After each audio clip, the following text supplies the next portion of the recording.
ምን አይነት አመለካከት ነው ያለኝ የሚለው የምታውቅበት መንገድ አለ። ስለዚህ ይህን የምታውቅበት መንገድ ነው ሲስተማቲክ ነው። ከምን ነው የምትጀምረው? ከውጤት ነው የምትጀምረው። ለምሳሌ ሪሌሽንሺፕ ላይ ጭቅጭቅ በብዛት አለ። ወይ ልጆቼ እያከበሩኝ አይደለም፣ ወይ ብዙ ጊዜ እቆጣለሁ። ይሄን ሪኮግናይዝ ማድረግ መቻል አለብን። ቢዝነሴ በምፈልገው መንገድ እያደገ አይደለም አይደል? እነዚህ ምንድናቸው? ውጤቶች ናቸው። ስለዚህ ከሚታየው ሁላችንም ከምታማመንበት ነገር ትጀምራለህ። ምክንያቱም ሌሎች ቢሊፍ የሚታይ ሳይሆን ውስጣችን ያለ ማይታይ ነገር ስለሆነ ቀጥታ ማግኘት አይቻልም። ሁለተኛ ነገር ቢሊፎቻችን በአብዛኛው ከዜሮ ዓመት ጀምሮ የተፈጠሩ ስለሆኑ ውስጣችን በተለይ ከዜሮ እስከ 7 ዓመት ያለው ደግሞ ጠንካራ ይላል። መቼም ላታቆም ትችላል። ስለዚህ ኦንሊ ወይ ሲስተማቲክ በሆነ መንገድ ነው የምታገኘው። ኦኬ ይሄ ነገር ህይወት ውስጥ ከተፈጠረ እነዚህን ውጤቶች እንዳገኝ ያደረገኝ የትኛው ባህሪ፣ የትኛው ተግባሬ፣ የትኛው ስራዬ ነው? አሁን የሚታይ ነገር ነው። በነገራችን ላይ ባህሪ ወይም ጠባይ የምትለው ነገር ምን አድርጌ ነው ይሄ ውጤት የመጣው? ለምሳሌ ሪሌሽንሺፕ በምፈልገው ደረጃ ጥሩ ካልሆነ ማታ ስገባ ብዙ ጊዜ እቆጣለሁ ለምሳሌ ትላለህ። አሁን ተግባርን አወቀው ማለት ነው ምን እንደፈጠረው ያ ነገር። ዝም ብለህ ደግሞ አትቆጣም። የምትቆጣበት ምክንያት አለ። ምክንያቱም ነው ቢሊፍ ነው አይደል? ለምሳሌ ስንቆጣ ስንናደድ ሞስት ፕሮባብሊ እኔ ቫልዩ የሰጠሁት ነገር አለ። ያ ቫልዩ የሰጠሁት ነገር በሌሎች ሰዎች ግን ቫልዩ አልተደረገም ብዬ ስለማስብ ታስ ማይ ቢሊፍ። ሰዎቹ አላከበሩም ብዬ አስባለሁ። ይሄ ነገር ደግሞ ኢምፖርታንት ነው ብያለሁ። እዚህ ያን ፈትሻለሁ። በእርግጥ ያ ነገር ኢምፖርታንት ነው፣ ለቁጣዬ መፍትሄ ነው። ሌሎች ሰዎች ስላላከበሩት ነው ያን ነገር ያደረጉት ወይ ያላደረጉት ብለህ መጠየቅ አለብህ። ታስ ዮር ቢሊፍ። ብዙ ጊዜ እንደዛ ሲባል ይሰማሉ። የኛ ቤተሰብ እኮ ኩሩ ነው፣ በቃ እንደ እኔ የእንትና ዘር ነኝ፣ እኛማ እንደዚህ አይነት ነገር አይገባንም። ሜይ ቢ ከብሔር አንጻር ሊሆን ይችላል። እንደዚህ አይነት ቢሊፎች የሚጠቅሙ ሊኖሩ ይችላሉ። ፐርሰናሊ የሚሰጡን የሆነ ስሜት ነው አይደለ? ዞሮ ዞሮ የሚሰጠን ያንን ነገር ስንለው፣ ስናደርገው፣ ስንናገረው ኦር እዛ አካባቢ ላይ ስንሆን የሚሰጠን ስሜት ነው። የማይጠቅሙንን ስሜቶች እንደ ቤተሰብም እንደ ሀገርም ያሉ ስሜቶች እንዴት ነው ማስወገድ የሚቻለው? ሜይ ቢ ከብሔር አንጻር ሊሆን ይችላል። እንደዚህ አይነት ነገሮች እንዴት መቀየር ይቻላል? ተመሳሳይ ሂደቱ ትችላለህ። ግን እንደ አገር ካልከኝ እንግዲህ የሀገር ህዝብን ቀይር ከሆነ አስቸጋሪ ነው። ግን ፐርሰናሊ አሁን ፐርሰናል ዴቨሎፕመንት እኔ ጋር ከመጣው ነው ዋናው ቁም ነገሩ።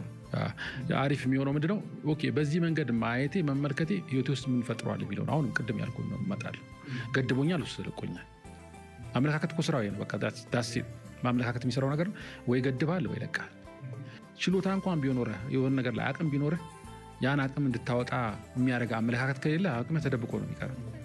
እንደሞመንት ግን አመለካከቶችን ስትቀይር ትልቁ የሚሰጠው ምንድነው? ነፃነት ይሰጥሃል። ምን ልታደርግ አቅምና ችሎታህን ያዳበርከውን ነገር እንድታወጣ ማለት።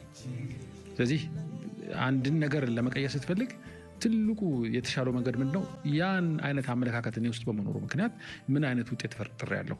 ይሄ ውጤት የምፈልገው ነው ወይ? ኦኬ ድህነት ላይ ተቀምጠናል ብለን ካሰብን እንዳገር ኦኬ ምን አይነት ሀሳቦችና አመለካከቶች ናቸው ድህነት ውስጥ እንገባ ያደረግ ብሎ መፈተሽ ሊያስፈልግ ይችላል። ለምሳሌ አሁን እኛ በአጠቃላይ ጀነራሊ በጣም ፊክስድ ማይንድ ሴት ነን። በአጠቃላይ ጀነራሊ ማለት አዲስ ነገሮችን አዲስ ሀሳቦችን ለመቀበል በጣም ይቸገራል። ያ ፍሌክሲቢሊቲ ያንሰናል። በዛ ምክንያት ያ ውጤቱ ማየት ይችላል።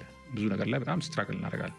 አዲስ ሀሳብ አዲስ እይታ የሚለው ነገር ስለምንገታገት ማለት ያንን ሞር ፍሌክሲብል የሆነ ማይንድ ሴት ማዳበር ስንችል ውጤታችን ሊቀየር ይችላል። እዚህ የተሻለ የሚሆነው መንገድ ምንድነው? በዚህ አመለካከቴ እንዳገኝ ያደረገኝ ውጤት ምንድን ነው? ውጤቴ የማልፈልገው ከሆነ ኦኬ ስለዚህ ወደ ኋላ ሰርች ያደርጋለሁ። ውጤቴ ዝም ብሎ ከመሬት ተነስቶ ይመጣ አይደለም። እኔ ውስጥ የተፈጠረው ውጤት ካለ ሁለት ነገር ነው የፈጠረው። አንድ እኔ፣ ሁለተኛ አካባቢ። ሁለታችን እንዋሃዳለን ከአካባቢ ጋር፣ መጨረሻ ላይ ውጤት ይፈጠራል። አሳባቢ ከሆንክ ምን ትላለህ? ይህን ውጤት የፈጠረው እኔ አይደለሁም አካባቢ ነው ትላለህ። ስለዚህ ኃላፊነቱ እንዳለ እዛ ጋር ተወርውረዋለህ። ገና አልነቃህም። ገና ፊክስድ ማይንድ ሴት ላይ ያለ ማለት ነው።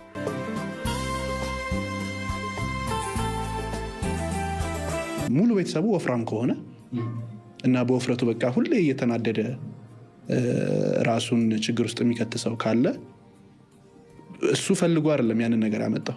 ያሳ እንዴት ከዛ ነገር መውጣት ይችላል? አይ ቲንክ ላይፍ ውስጥ ሁልጊዜ ሶስት ነገሮች አሉ እንላለን። ኮንትሮል ማድረግ የምንችላቸው ነገሮች አሉ። ስለዚህ እነዛን ነው ብዙ ጊዜ ለመቀየር ጥረት የምናደርገው። ከዛ ደግሞ ሞር ኢንፍሉዌንስ የምናደርጋቸው ነገሮች አሉ። ኢንፍሉዌንስ ማለት ኮንትሮል አታደርጋቸውም፣ ግን የተወሰነ ነገር ካረክ አንተ ልታደርጋቸው ልታስተካክላቸው የምችላቸው ነገሮች አሉ። አንዳንድ ነገሮች ከአንተ ቁጥጥር ውጭ ያሉ ነገሮች አሉ። እነዛን አክሴፕት ማድረግ ሊያስፈልግ ይችላል። ስለዚህ ለእያንዳንዱ አይነት ለተፈጠረ ችግር ብለህ ላነሳው ነገር መጀመሪያ የት ጋር ነው ፎል የሚያደርገው ይሄ ጉዳይ? ስለዚህ ብዙ ጊዜ እኛ ለህይወታችን ለመዝቀጡ ምክንያት የምናቀርባቸው ነገሮች በተለይ ፐርሰናል ከሆኑ ብዙ ጊዜ ፎል የሚያደርጉት ሙሉ ለሙሉ ሙቆጣጠራቸው የሚለው ውስጥ ነው። ስለዚህ ራስ ማሳደግ፣ ጠዋት መነሳት፣ አካል እንቅስቃሴ ማድረግ፣ ላይፍ ስታይሌን ጥሩ ማድረግ፣ ሱስ ካለብኝ ከዛ ሱስ ራሴን እንትን ማለት፣ እነዚህ ነገሮች ሁሉ በእኔ ቁጥጥር ውስጥ ናቸው። ሰበብ አያስፈልግም፣ እዛ ላይ ትሰራለህ። ኦኬ አሁን አንተ ያነሳው ጥያቄ ምናልባት ኢንፍሉዌንስ እና አክሴፕት ማድረግ ላይ ፎል ሊያደርግ ይችላል። እሱም ሳይንሱን እንግዲህ ማየት ያስፈልጋል። እዚህ ውፍረቴ ከድሮ የመጣ ነው ከተባለ ሳይንሱ ምንድን ነው የሚለው? ኢንፍሉዌንስ ላደርገው እችላለሁ? መንገድ አለ። ኦኬ ከሆነ ያን ትጠቀማለህ። እዚህ በዲኤንኤ መጣ በምንም መጣ፣ አንተ ደግሞ የሆነ ነገር አድርገህ የምታስተካክለው ነገር ካለ ለምሳሌ በዳየት ሊስተካከል ይችላል። የተወሰነ ዳየት ብትተው ውፍረቱ እንዲቀር ልታደርግ ትችላለህ። ውስጥ እኮ ትሪገር ሲሆን የማትፈልገው ነገር ትሪገር የሚያደርገው ነገር ስለሚኖር ማለት ነው።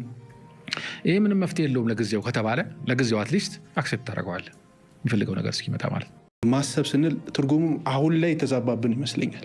ብዙ ሰው ማሰብ የሚመስለው መጨነቅ ነው። በቃ ቁጭ ብሎ ስለቆዘመ ይሄ ነገር እንዴት ቢሆን ይሻላል ምናምን ብሎ ወይ ስለ ወደፊቱ ዝም ብሎ ስለተብሰለሰለ ወይ ስለ ኋላው ወደኋላ ሄዶ ስላየው ምናምን ያሰበ ይመስለዋል። እና አሁን ስትለኝ ነው በደንብ የመጣልኝ ሪሊ ማሰብ ምንድን ነው። ብዙ ሰዎች ሲያስቡ ችግር ተኮር አስተሳሰብ ነው ያላቸው። ለዛ ነው የሚጨነቁት። ብዙ ጊዜ ችግር ተኮር አስተሳሰብ ያላቸው ምንድነው የሚያስቡት? ችግሩ ምንድን ነው? ችግር የለበት ቦታ ብታስገባቸው ችግር ይፈልጋል። ችግሩ ማን የፈጠረው? መች ነው የጀመረው? እንደዚህ አይነት ነገር። ስለዚህ ያን ነገር ሲያብሰለስሉ የሚያብሰለስሉት ከችግሩ ጋር የተያዘ ነገር ነው። በዛ ምክንያት ውስጣቸው የሚፈጥሩት ስትሬስ፣ ጭንቀት፣ እዚህ የማያስችሉ ስትሬስ በራሱ ችግር የለውም፣ ግን ያ ስሜቱ መለኛ ያልሆነ ስሜት እንለዋለን። ስትሬስ ቦታው ላይ ስትጠቀምበት መለኛ ነው። መለኛ ባልሆነ መንገድ ይጠቀሙበታል።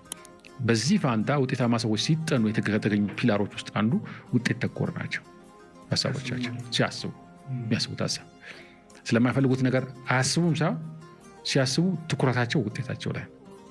ስለዚህ መጀመሪያው ትልቁ የሚጠይቁ ጥያቄ ምን እፈልጋለሁ? ጥያቄዎች አሉ። ስለዚህ ችግር ውስጥ ትከታቸዋለህ። ችግር ተኮር የሆኑ ሰዎች ችግር ውስጥ ትከታቸው ኦልሬዲ ቦታቸው ግዛታቸው ነው፣ ምንም አይጠበቅባቸው። ጥሩ ቦታ ውስጥ ትከታቸውስ እንዴት ወደ ችግር ልግባ? ችግሩን ይፈልጋሉ። ውጤት ተኮር የምትላቸው ሰዎች መልካም ነገር ግዛታቸው ነው፣ አይቸገሩም። ችግር ውስጥ ብትከታቸው ራሱ ምን እንደምፈልገው ከዚህ ችግር ውስጥ ብሎ መጠየቅ የሚችሉ ሰዎች ናቸው። ያ ነው ትልቁ ልዩነት የሚፈጥረው።